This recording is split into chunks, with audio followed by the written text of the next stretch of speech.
हमारे साथ United Hindu front के कार्यकारी अध्यक्ष जय भगवान गोयल जी हैं, जिन्होंने इन तीनों बच्चियों के साथ, एक बच्ची, एक उसकी मौसी और एक और विक्टिम बताई जा रही हैं जिनके साथ रेप और उनका धर्मांतरण और उनका पैसा, जमीन, संपत्ति हड़पने के मामले में, इस पूरे मामले में उनका आरोप है कि पुलिस की तरफ से हद लापरवाही बरती गई।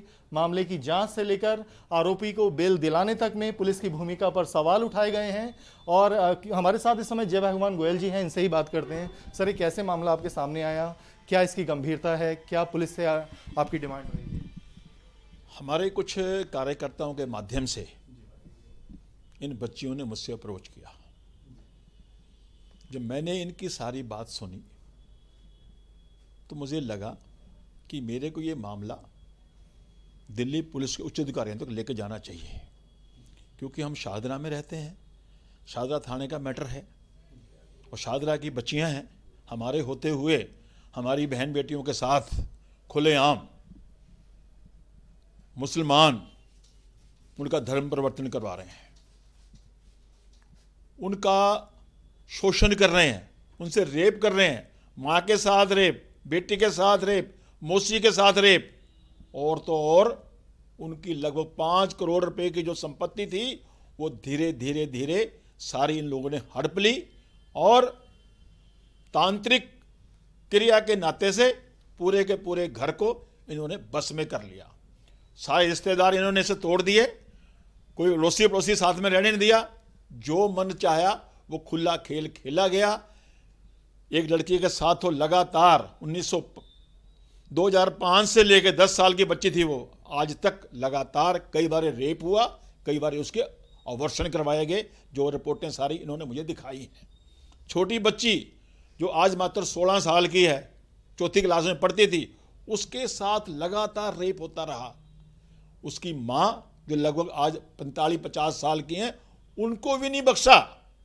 और पिछले महीने की 17 तारीख को जब ये एक लड़की को लेके गया, वो जो मुसलमान है, वहाँ झगड़ा हुआ, मारपीट करी उसके साथ, तो फिर जीटीवी थाने में इन लोगों को ले जाया गया।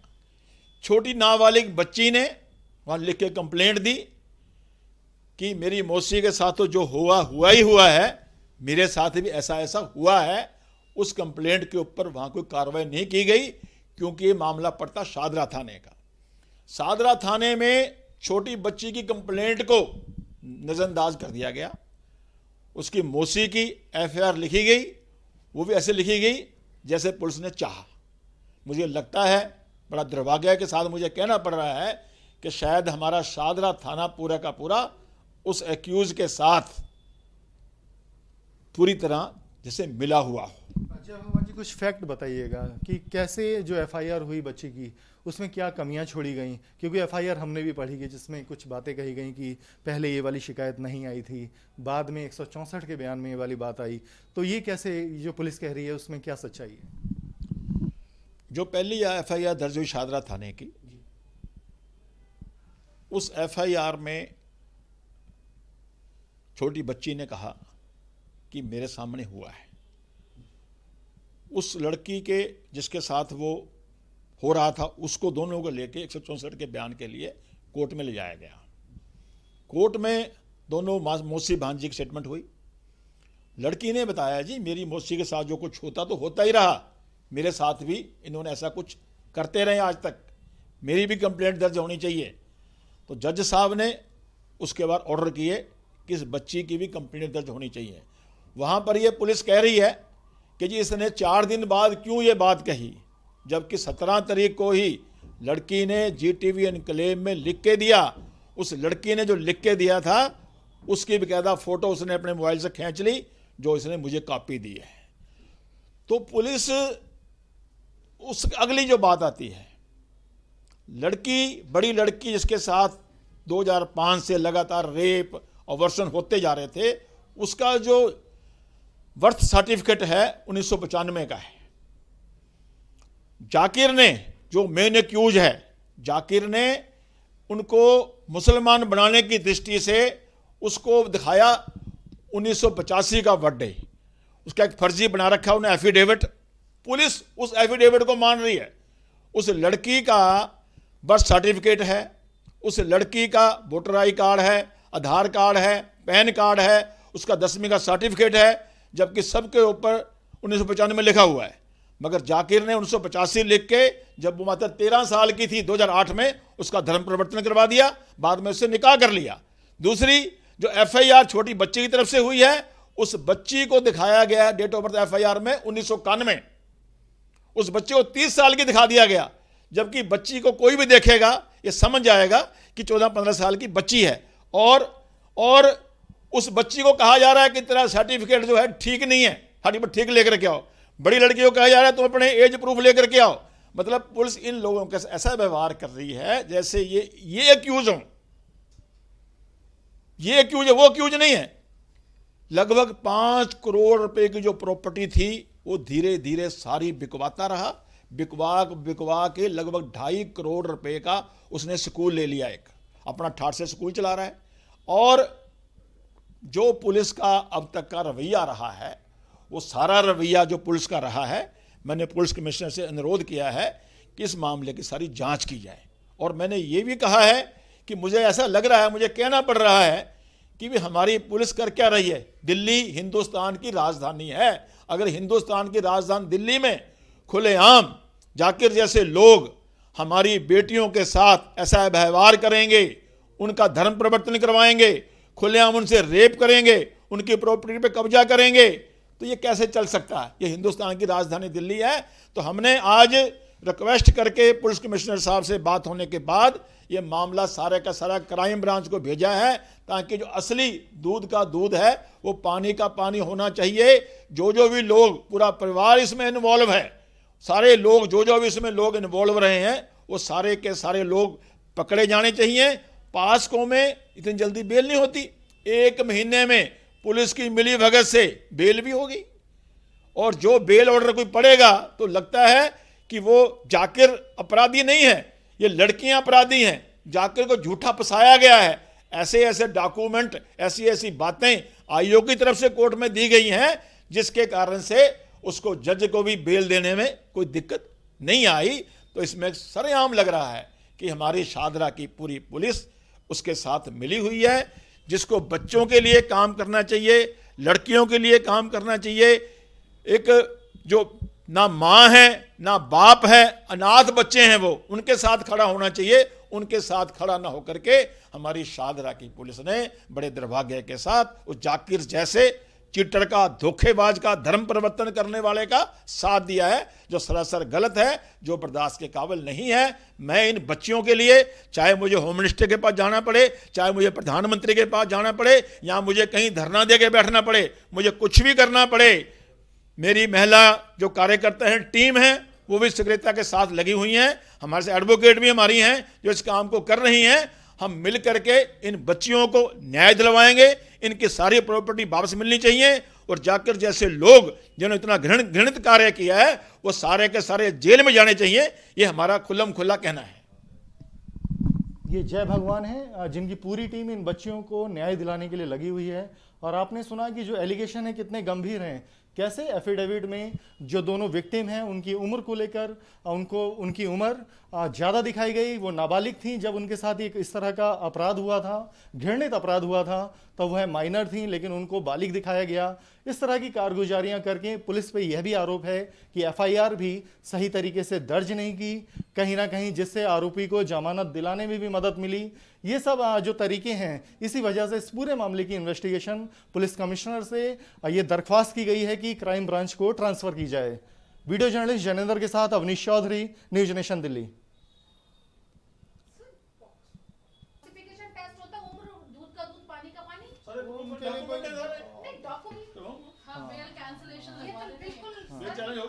हाँ, वो इस मैटर में बहुत चीजें हैं जिनको मतलब जिनको उठाया जा सकता है आगे। आप हमारे साथ दोनों विक्टिम की एडवोकेट गीता भारद्वाज, और वो महिला हैं जिन्होंने इनके मामले को उस फ्रंट तक पहुंचाया जहां से इनको इंसाफ मिल सके। नाम इनका ज्योति है। पहले बात करते हैं एडवोकेट गीता भारद्वाज से। मैम, किस तरह के आरोप हैं आपकी तरफ से जो बताया जा रहा है कि इस पूरे मामले में हद लापरवाही बरती गई, कहीं कुछ तथ्यों से भी छेड़छाड़ की गई। देखिए, पुलिस का उदासीन रवैया हर मोड़ पर नज़र आ रहा है। एफआईआर के अंदर हमने देखा कि जो बड़ी लड़की है, जिनके साथ जो मेन विक्टिम है हमारी, जिनके साथ उसने 2005 से लगातार 2021 तक बलात्कार किए हैं, उनकी जो डेट ऑफ बर्थ है वो पुलिस ने 1995 की लिखी है, 1985 की लिखी है। जबकि मैं आपको उनके डॉक्यूमेंट्स दिखा सकती हूँ। ये देखिए, ये उनका स्कूल लिविंग सर्टिफिकेट है जिसमें उनकी डेट ऑफ बर्थ 85 है। और भी डॉक्यूमेंट्स हैं, ये उनका आधार कार्ड है, ये उनका वोटर आई कार्ड है, और सब में, और ये पैन कार्ड भी है, इन सब में उनकी डेट ऑफ बर्थ जो है वो 95 है। उस लिहाज से तो ये विक्टिम उस समय माइनर रही हैं, लेकिन पुलिस ने किन तथ्यों के आधार पे इनको मेजर दिखाया? मैं बताती हूँ। एक इनका कन्वर्जन का सर्टिफिकेट है जो कि लीगली वैलिड नहीं है।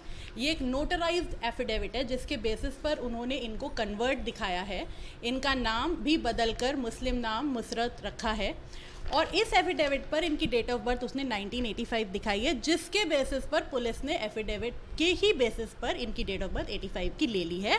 ये देखने की भी जहमत नहीं उठाई कि बाकी सर्टिफिकेट्स, जबकि विक्टिम उनको बाकी सर्टिफिकेट्स देने के लिए तैयार थी, रेडी थी, दे भी रही थी उनको डॉक्यूमेंट्स, लेकिन पुलिस के आईओ ने कोई डॉक्यूमेंट नहीं लिए।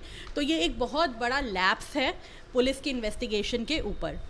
इसमें जो दूसरी एफिडेविट है जिसमें पॉक्सो भी लगा है, जो माइनर चाइल्ड की हुई है, उस चाइल्ड की भी जो डेट ऑफ बर्थ है, वो डेट ऑफ बर्थ के प्रूफ्स मैं आपको दिखा देती हूँ। उसके भी प्रूफ, ये उसका स्कूल का सर्टिफिकेट है उसकी हेडमिस्ट्रेस का, इसके अकॉर्डिंग उसकी जो डेट ऑफ बर्थ है 2005 है, जबकि पुलिस ने उसको अब मेजर दिखा दिया 1991 का उसका डेट ऑफ बर्थ बता के। देखिए, बहुत सारे लैप्स हैं। इसमें एक चीज़ और है जो इन्होंने बार बार बोली, लेकिन पुलिस ने उसका कोई मेंशन एफआईआर में नहीं किया, वो ये कि इकोनॉमिकली भी इनको उसने ड्रेन किया है।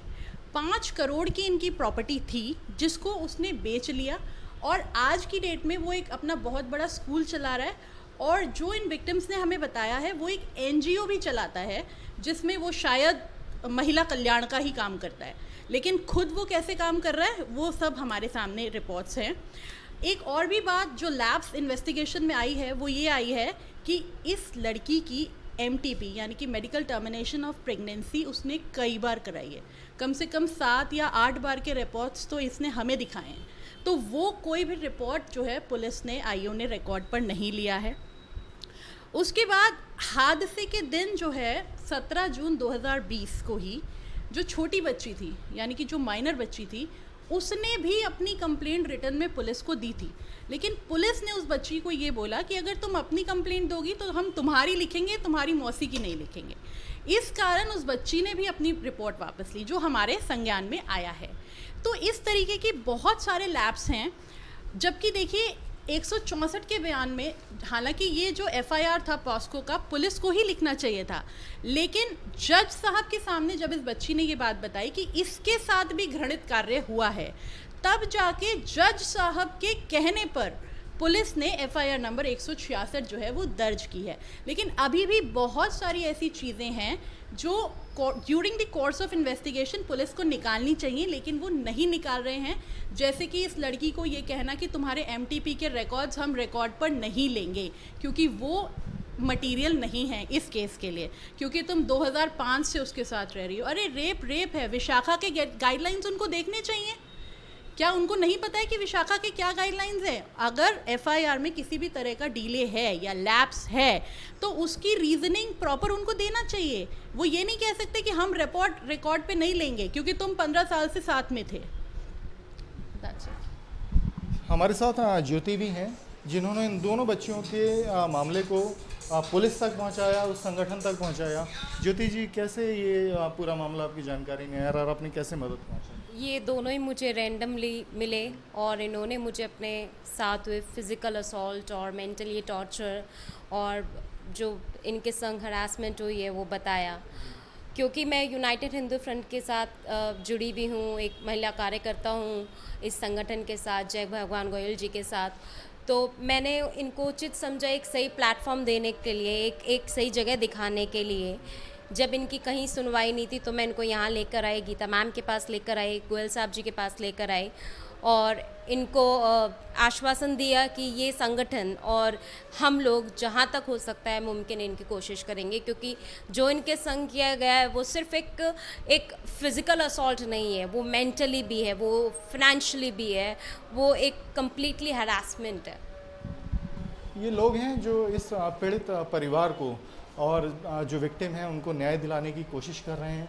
जो सबसे जो संगीन बात सामने आई है कि कैसे एक लड़की का शारीरिक शोषण किया जाता है और उसकी सारी संपत्ति हड़प ली जाती है और उसके बाद जब वो अपनी शिकायत दर्ज कराने पुलिस के पास जाती है, वो जिस समय उसके साथ ये ऑफेंस होता है, घृणित कार्य होता है, वो नाबालिग थी, उसकी जो समझने की शक्ति थी वो उसे आप समझदार कतई नहीं कहेंगे, लेकिन पुलिस ने उसको उस एफिडेविट के आधार पर बालिग दिखाया जो कि उसके धर्मांतरण के लिए बनाया गया था, जिसमें उसे नभिता से एक मुस्लिम नाम दिया गया था। उस एफिडेविट के आधार पे उसे एफआईआर में मेजर दिखाया गया, बालिग दिखाया गया, जबकि उसके जो और डॉक्यूमेंट्स इनके एडवोकेट द्वारा दिखाए गए हैं जिसमें उनका आधार कार्ड है, पैन कार्ड है, वोटर आईडी कार्ड है, जिसमें पता चल रहा है कि वो उस समय माइनर थी, नाबालिग थी। ये तमाम आरोप हैं जिनके जवाब पुलिस को देने हैं। वीडियो जर्नलिस्ट जैनेंद्र के साथ अवनीश चौधरी, न्यूज नेशन दिल्ली।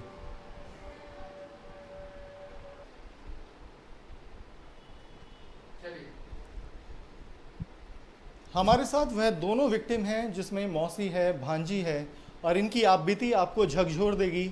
अब इन्हीं से जानते हैं कि कैसे ये उस मौलवी के संपर्क में आए, कैसे उसने इनकी आबरू से खिलवाड़ किया, इनकी असमत को रौंदा, इनकी संपत्ति को हड़प लिया और इनके मुताबिक इनका सब कुछ छीन लिया, ये पूरी तरह बर्बाद कर दिया।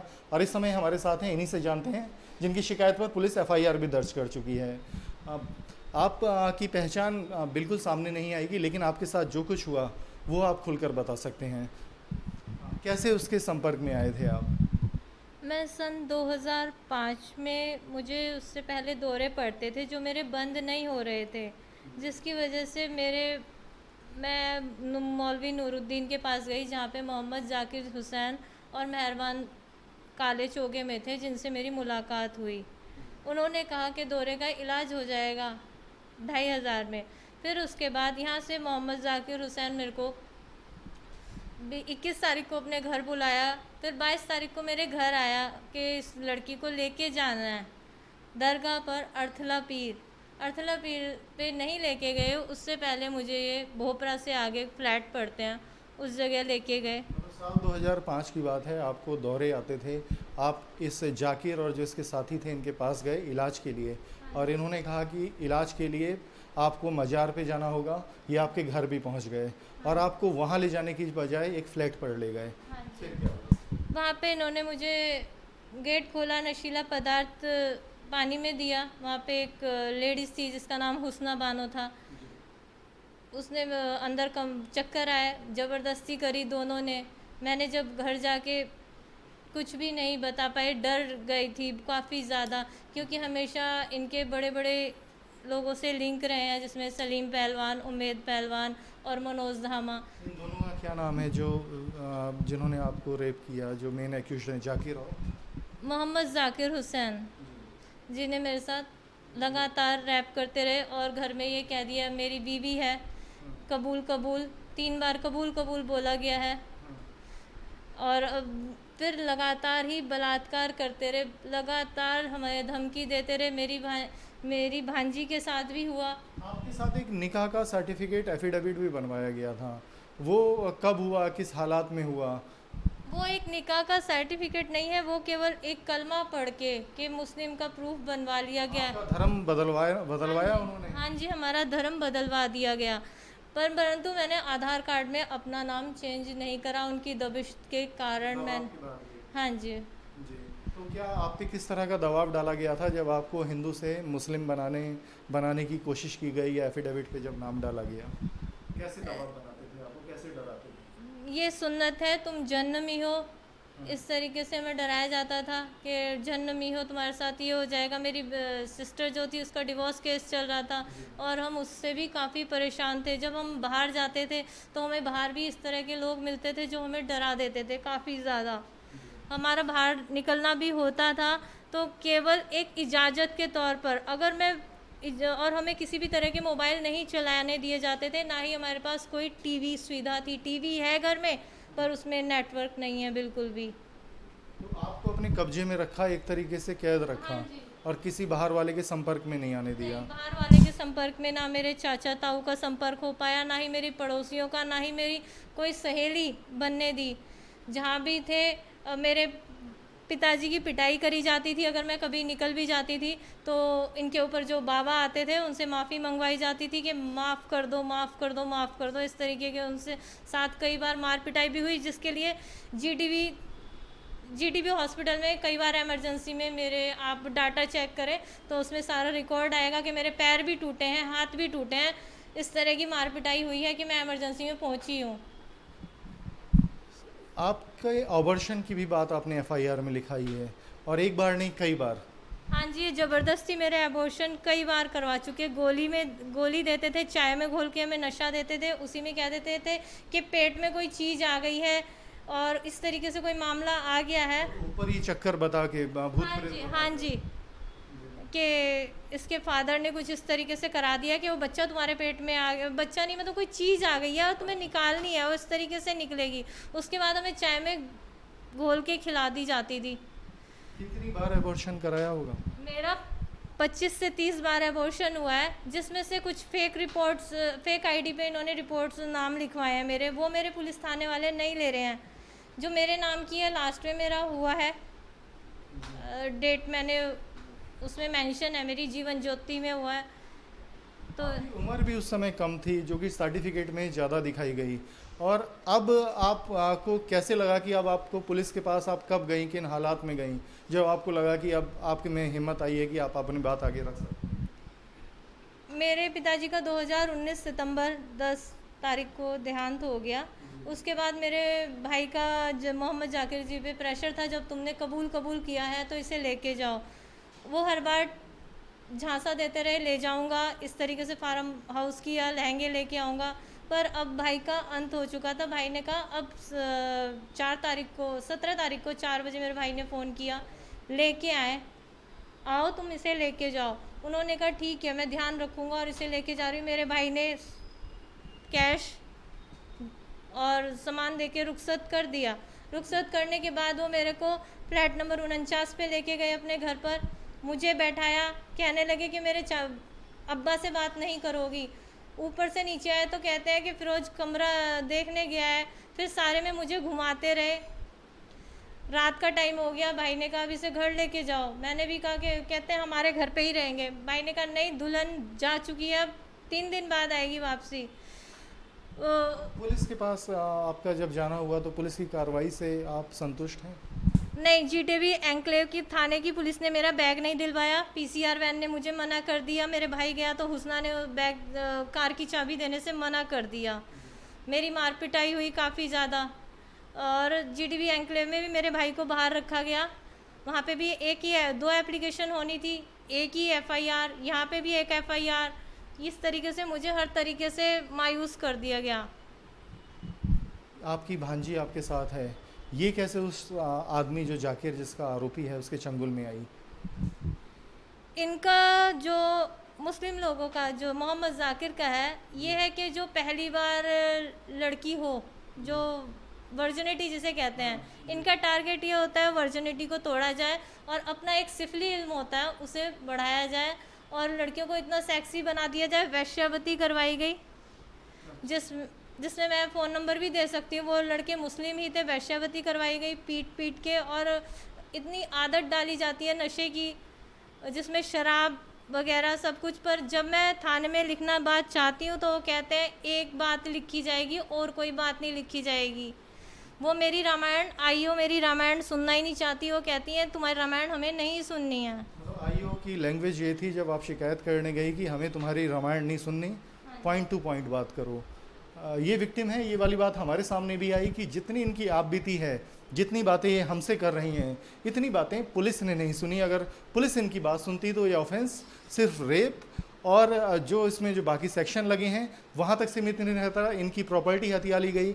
आपकी प्रॉपर्टी भी आपने शिकायत की है कि आपकी प्रॉपर्टी पे कब्जा किया, उसे बिकवा दिया, आपके लाखों का कैश आपका चीट किया, वो कैसे हुआ? मेरे मम्मी और पापा दोनों गवर्नमेंट जॉब के थे, तो हमारे पास मनी है। उसको सारा मोहम्मद जाकिर इलाज के धोखेधड़ी से लेके चला गया, जिसमें उसने हज भी किया, अपने मकान भी खरीदे, जबकि इसके पास जब हम मिले थे तो केवल एक 1.5 मंजिल का जनता फ्लैट था, 227 नंबर, जिस पे भी कर्जा था।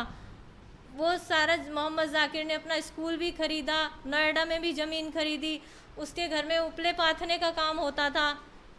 भाई एक ओनली टैक्सी ड्राइवर है और एक भाई उसका केवल दर्जी की दुकान में 20-30 रुपए में कपड़े सिलता है एक का जो, पर उसके पास इतना पैसा कहाँ से आया? इस तरह आपकी संपत्ति को कैसे हथियाया? क्या आपकी संपत्ति बिकवाई गई, क्या हुआ? मेरी संपत्ति जबरदस्ती असरात कह के बिकवाई गई। ये हिंदुओं की ज़मीन है, अब इन्हें बेच दो, तुम मुसलमान नाम से लेना। और मुझे भी एक जगह ज़मीन दिखाई गई, अब ये ज़मीन ली जाएगी और फिर इस तरीके से अभी आएंगे करेंगे, इस तरीके से वो सारा स्कूल अपने नाम कर लिया। जमीन बिकी, उसका जो पैसा आया वो हड़प लिया गया? हाँ जी, सारा मेरा इसमें मेरे मकान का पैसा, जो मेरे दिल्ली में 3-4 मकान थे उसका पैसा है।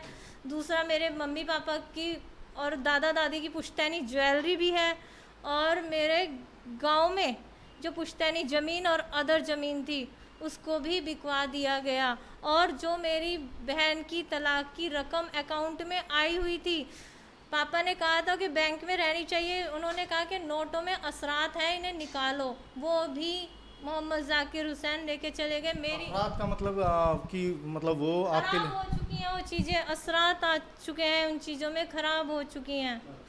इस तरीके से सारा इलाज के दौरान पैसा लिया गया। अब ये बलि है, सूअर की बलि जाएगी, अब नेवले की बलि जाएगी, अब उल्लू की बलि जाएगी। इस तरीके से हमारे घर के बाहर सामान फेंक दिया जाता था, जिसको मोहम्मद जाकिर हुसैन फेंकता था। हमारे घर अधिकतर बंद ही रहता था। हमारे हालात ऐसे हो गए थे कि फांसी लगा लो, सब जानते हैं। अब आप क्या चाहते हैं, कैसे इंसाफ क्या मांगते हैं? मेरे शादरा थाने में कोई कार्रवाई नहीं हो रही है। क्यों नहीं हो रही है? क्यों जीटीबी एन्क्लेव में मेरे भाई को बाहर रखा गया? एक तरफ कहते हैं उसका इबास में इलाज चल रहा है, एक तरफ उसका इबास, अगर उनका मानना है कि इबास से इलाज चल रहा है तो आईओ उसका स्टेटमेंट ले क्यों रही है? भाई के लिए, आपके भाई की बात? हाँ जी, भाई का अगर वो ये कहते हैं स्टेटमेंट कि भाई भाई का, आपके स्टेटमेंट पे जो एफआईआर दर्ज हुई है, आप पुलिस से क्या इंसाफ चाहती हैं जाकिर हुसैन के लिए? मैं मोहम्मद जाकिर के लिए पता नहीं कितनी लड़कियों को, 500 से ज़्यादा लड़कियों के साथ ये बलात्कार कर चुका है। मैं इंसाफ चाहती हूँ, इसमें चाहे इनकम टैक्स हो, मैं जवाब देने के लिए तैयार हूँ। क्राइम ब्रांच में अपना वो चाहती हूँ, ताकि मैं उस पुलिस अफसर को चाहती हूँ जो मेरी पूरी रामायण सुन सके, जो मेरी आप बीती है वो सुने। हमारे साथ वो बच्ची भी है जो माइनर है, जिसकी शिकायत पर एक दूसरी एफआईआर पॉक्सो में दर्ज हुई है। हालांकि इनका भी कहना है कि जो इनके बयान हैं वो सही तरीके से दर्ज नहीं किए गए। इनसे बात करते हैं। कैसे आप उसके चंगुल में आई, कैसे उसके शिकार बने? मैंने बचपन से उसे घर में आते जाते ही देखा था, जब से मैंने होश संभाला है। और अपनी मम्मी के, मेरी अभी करंटली 16 साल उम्र है। शुरू से उसे घर में आते जाते देखा मैंने। मैं 4th क्लास में थी जब पहली बार उसने मेरे साथ ये बलात्कार करा, वो भी मेरे घर वालों की गैर मौजूदगी में। मेरे अंकल की तरह आना जाना करता था। मैं शुरू से अंकल ही कहती आ रही हूँ, जो जाकिर अक्यूज़ है। और मेरे घर वालों की गैर मौजूदगी में उसने पहली बार मेरे साथ बलात्कार करा। 4th कक्षा थी मैं। तारीख मुझे नहीं पता, लेकिन सितंबर का महीना था, मेरे यूनिट टेस्ट चल रहे थे। हाँ जी। फिर कैसे उसने आगे भी आपको इस्तेमाल किया और किस तरीके से आप पुलिस पे गई, वो सारा वाक़या है। बलात्कार करने के बाद हमेशा उसकी एक स्टेटमेंट होती थी, एक धमकी होती थी, यही कि मैं तुझे तेरे बाप के पास भिजवा दूंगा अगर तूने किसी को भी कुछ बताने की कोशिश करी, और तेरी मौसी को मार डालूंगा। तो आप अपनी मौसी के डर से नहीं बोल पाती थी? मौसी का भी डर था, और मेन मुझे मेरे पिताजी का नाम सुन के डर लगता था, क्योंकि मेरे माता और पिता को दोनों का तलाक हो चुका है। उस टाइम केस चल रहा था, तो उसका वो मुझे धमकी देता था उसको टारगेट करके कि मैं ये कर दूँगा, मैं वो कर दूँगा, तुझे बाप के पास भिजवा दूँगा। उसके बाद ये मेरे साथ करता रहा, कुछ दिन छोड़ के करता रहा, बार बार करता रहा। पुलिस में मैंने सारी बात लिखवानी चाहिए तो ये कहते कि क्या हो रहा है, ये दोनों क्या अक्यूज सेम है, क्या फेक एलिगेशन लगा रहे हैं? बच्चे, आपकी उम्र बहुत कम है। इस उम्र में पुलिस थाने जाना भी आसान नहीं होता, अपनी बात रखना भी आसान नहीं होता। और आपके केस में एफआईआर दर्ज हुई, लेकिन जो आपके पैरोकार हैं बता रहे हैं कि एफआईआर सही तरीके से दर्ज नहीं हुई। किस तरह की मुश्किलों को आपने पुलिस के सामने सहा है, कैसी दिक्कतें हैं? मेरी उम्र 16 साल है, लेकिन एफआईआर में मेरी डेट ऑफ बर्थ, मेरा डेट ऑफ बर्थ की तारीख, महीना, साल तीनों गलत लिखा गया, जिसके लिए मैंने शिकायत भी करी कि वर्बली कि मेरी डेट ऑफ बर्थ गलत है। तो उन्होंने कहा कि तू इसे रखना, अब तो जो हो गया सो हो गया, अब तो लिखा गया सो लिखा गया, इस पर कोई करेक्शन नहीं होगा। मेरी कोई बात सुनी नहीं जाती थी, मैं जो डॉक्यूमेंट देती थी उसकी रिसीविंग नहीं दी जाती थी। कहते कि हमारी इन्वेस्टिगेशन के लिए ये हर चीज़ की रिसीविंग नहीं दी जाती। अगर तुम रिसीविंग लेने वाले थे तो तुम पहले लेते उससे, तब तो ली नहीं और अब हमसे ले रहे हो। मौसी और इनकी भांजी को आपने सुना कि कैसे एक लड़की जो बेहद कम उम्र में थी, उसको अपनी चंगुल में लिया गया भूत प्रेत भगाने के नाम पे। उसकी असमत को रौंदा गया, उसकी संपत्ति को हड़प लिया गया, उसके पैसों को हड़प लिया गया। और उसके बाद जब उस घर की जो 4 साल की बच्ची थी, जब वो कुछ बड़ी होती है तो फिर उसको शिकार बनाया जाता है। ये इनकी आप बीती है, जिससे आप अंदाज़ा लगा सकते हैं कि ये क्राइम किस स्तर का है, कितना घृणित है। और अब पुलिस ने जब इसमें मामला दर्ज किया है तो उम्मीद है कि इस मामले की फेयर इन्वेस्टिगेशन हो। हालांकि जो डिस्ट्रिक्ट पुलिस की कार्रवाई है उससे विक्टिम संतुष्ट नहीं है और उन्होंने इस मामले को क्राइम ब्रांच में ट्रांसफ़र करने के लिए पुलिस कमिश्नर के समक्ष दरख्वास्त लगाई है, एप्लीकेशन लगाई है। अब देखते हैं इसमें आगे की कार्रवाई और जो जाँच है वो कैसी होती है। वीडियो जर्नलिस्ट जनेंद्र के साथ अवनीश चौधरी, न्यूज़ नेशन दिल्ली।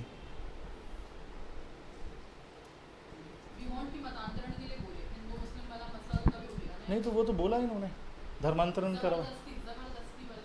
अब वो मैं कोशिश कर रहा था कि सवाल करा जाए। हाँ, तो आप एक बार बता दीजिए इनको। अभी दोबारा आपको बोलना है, अपने माइक लगा। आप यहाँ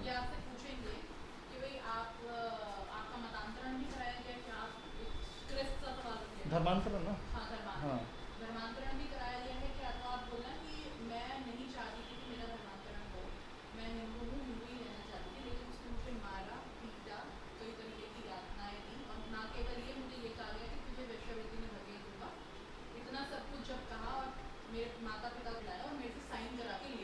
मैंने कुछ नहीं किया, लेकिन उसने एफिडेविट में मेरा नाम बता दिया, साइन करा कि तुम आज से। पिताजी को भी दफनाया गया।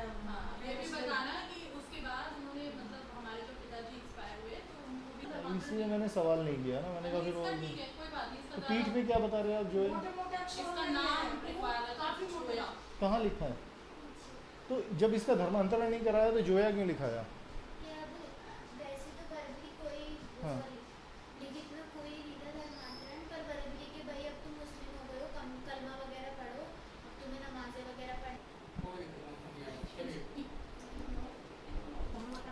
आपका धर्मांतरण कैसे कराया गया? कैसे आपको हिंदू से मुस्लिम बनाया गया?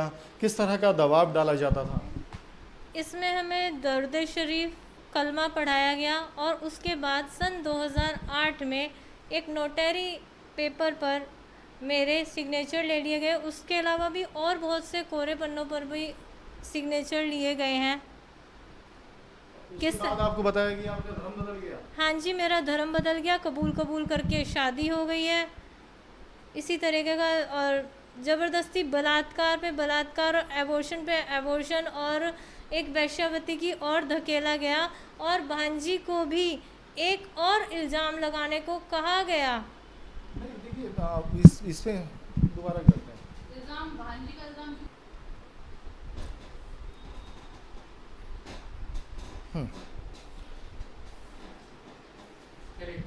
आपका कैसे धर्मांतरण कराया गया? किस तरीके से दबाव डाला जाता था? मेरा धर्मांतरण केवल एक कलमा जो होता है उसको और दर्द शरीफ पढ़ा के और नमाज़ों पे जोर दिया गया और ज़बरदस्ती धर्मांतरण करवाया गया एक नोटरी पेपर पर, जो कि मैंने कोर्ट में दिया है, जिस तरीके का धर्मांतरण मेरा हुआ है उसमें उन्होंने मेरा कुछ प्रूफ भी लगाया 10th का कि इस तरीके से हो गया। तो इस तरीके से ज़बरदस्ती धर्मांतरण कराया गया, मार पिटाई करी गई। एक एफिडेविट पे आपसे साइन करा के आपको हिंदू से मुस्लिम बना दिया गया? हाँ जी, एक एफिडेविट पे ही साइन करवा के 50 रुपये का है, उसी पे साइन करवा के मेरा धर्मांतरण करवा दिया गया है।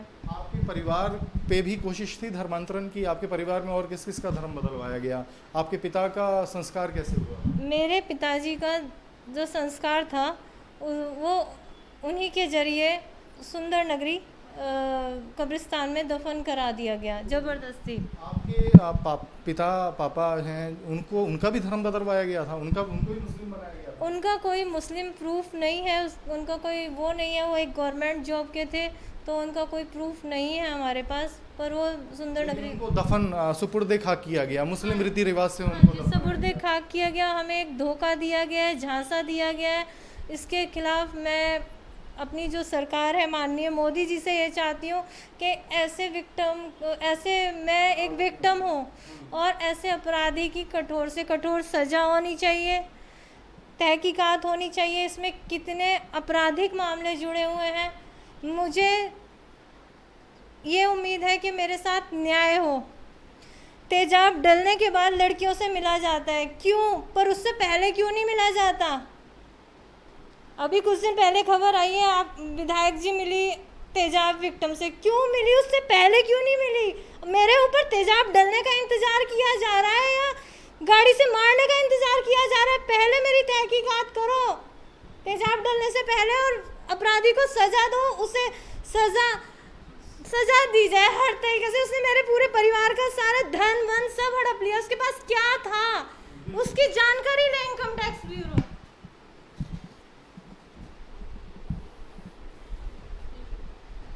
सही है। हमारे साथ दूसरी विक्टिम है जिसकी उम्र सिर्फ 16 साल है और उसको बहुत कम उम्र से उसका ना सिर्फ शारीरिक शोषण किया गया बल्कि उसका भी धर्म परिवर्तन कराने की कोशिश जबरन की गई। आप जानते हैं कैसे ये सारी चीज़ें होती थी? आपका क्या धर्म बदलवाने की कोशिश होती थी? हाँ जी, जो जाकिर है उसने मेरा ज़बरदस्ती धर्मांतरण कराया, बहुत दबाव डाला गया मेरे पे कि और पता नहीं क्या कलमा पढ़वाया। और उसके बाद नाम क्या रख रहे हैं? मेरा धर्मांतर करने के बाद कई सारे नाम बताए इन्होंने, जोया और जन्नत और पता नहीं क्या क्या। कैसे कैसे दबाव डालते थे? कैसे आपको प्रेशर में लेते थे कि प्रेशर में ऐसे लेते थे कि मुझे मेरा मेन फादर का थ्रेट दिया जाता था कि तुझे तेरे पाप के पास भिजवा देंगे और तेरी मौसी को मार डालेंगे और ऐसे कर देंगे और ऐसे कर देंगे। काफ़ी सारी चीज़ें की जाती थी, मार पिटाई की जाती थी। मेरी माँ भी बहुत प्रताड़ित होती थी इस बीच में जाकिर द्वारा। और जब मैंने आवाज़ उठानी चाहिए, मेरी जब 9th क्लास आई तो जाकिर द्वारा मेरा स्कूल छुड़वा दिया गया कि मैं स्कूल जाके बिगड़ रही हूँ और ये कर रही हूँ वो कर रही हूँ। उसने मेरी पढ़ाई भी छुड़वा दी और यही उसकी चाहत थी कि मैं आगे पढ़ूँ भी ना। किस तरह से आपके ऊपर शारीरिक अत्याचार किए जाते थे? क्या क्या किसी तरह के निशान भी हैं आपके यहाँ पे? मेरे उल्टे हाथ पे ये निशान है। चेहरा इधर ही रखिएगा। मैं हमारे कैमरा पर्सन जैनेंद्र हैं, इनसे दरख्वास्त करेंगे कि आप इस बच्ची के हाथ देखें। ये उसने हमें बताया कि कैसे इसको जब प्रताड़ित किया जाता था तो और भूत प्रेत भगाने के नाम पर उसे इस तरीके से टॉर्चर किया जाता था। ये किसी तेज़ धार चीज़ के वेपन के हथियार हैं के निशान हैं जिससे इसे सताया जाता था। ये कैसे निशान पड़े? ये निशान मुझे जाकिर द्वारा दिए गए थे तंत्र मंत्र के उसके में कि खून देना होता है काली को और जिन को, जिससे कि तभी मेरा इलाज होगा। मतलब जिस तरीके से आपकी मौसी को उसने अपने चंगुल में फंसाया वही तरीका आप पे भी आजमाना शुरू कर दिया? आजमाना शुरू भी कर दिया और आजमा भी रहा था। और आपका भी धर्म परिवर्तन करना चाह रहा था कोशिश? हाँ जी, मेरे पास कोई लिखित कागज़ नहीं है लेकिन वर्बली वो धर्म परिवर्तन करवा चुका था। सुना आपने, 16 साल की बच्ची है, 4 साल की उम्र से वो जो आरोपी है वो इसे अपने चंगुल में ले रहा था। इसकी मौसी के बाद उसका अगला टारगेट ये बच्ची थी। इसको लगातार 4 साल 8 साल की एज से ये लगातार उसके चंगुल में थी। इस बच्ची के साथ रेप होता है, इसके ऊपर भूत प्रेत भगाने के नाम पर इसका टॉर्चर किया जाता है। ये खुद दिखा रही है अपने हाथों के निशान। इस तरह के मामले में हालांकि ये वो तथ्य हैं जो अभी पुलिस ने अपनी FIR में भी मेंशन नहीं किए हैं। वीडियो जर्नलिस्ट जैनेंद्र के साथ अवनीश चौधरी, न्यूज़ नेशन दिल्ली।